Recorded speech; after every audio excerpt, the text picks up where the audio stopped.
念當天深夜抱緊你，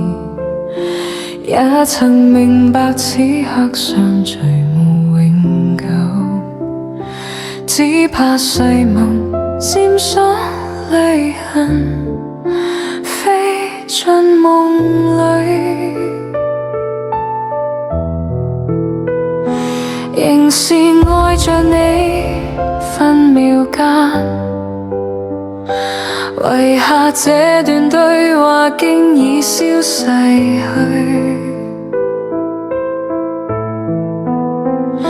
也曾懷念當天深夜抱緊你，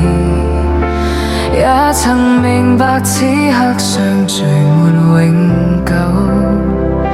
只怕誓盟沾上淚痕，飛進夢裏，仍是愛着你，分秒間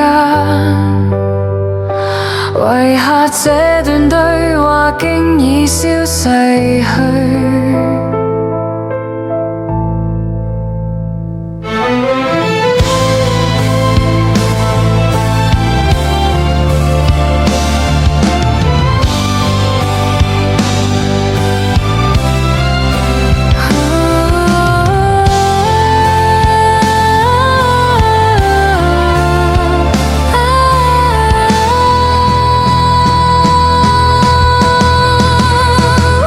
再難流淚，身軀似漸覺冰冷，在尋寧靜空間一睡再醒，心裏無言早已入眠，飄過夢界，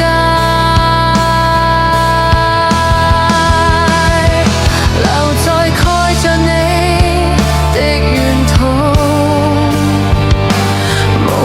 這段對話引進煙霧裏。開始已經唔係咁自我咁去淨係剖析自己嘅內心世界，我想講遠啲嘅嘢，憑音樂嚇，冇乜嘢可以憑，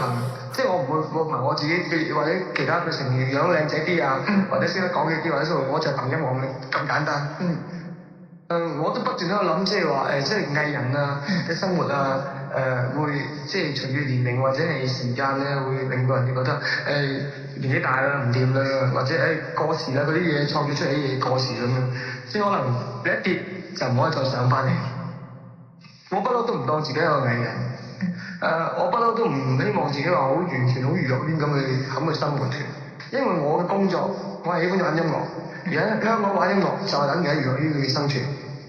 即係香港你喺玩音樂你出唱片，就等於喺香港娛樂圈裏面生存嘅時候，咁我一定要面對呢種咁嘅工作啫嘛。咁人哋喺出邊外邊覺得我係藝人，咁一跌咗嗰陣時點？咁我會可能我會做幕後工作咯。即係我自己本身我當自己係做音樂嘅人啊嘛。我覺得有一樣好重要嘅就係話，如果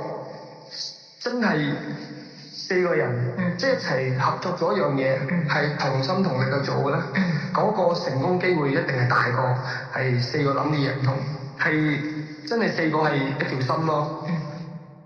因為我覺得裏邊，我都覺得對 band 裏邊有啲人都係有離心㗎，或者係自己想做嘅嘢，咁唔可能會出現即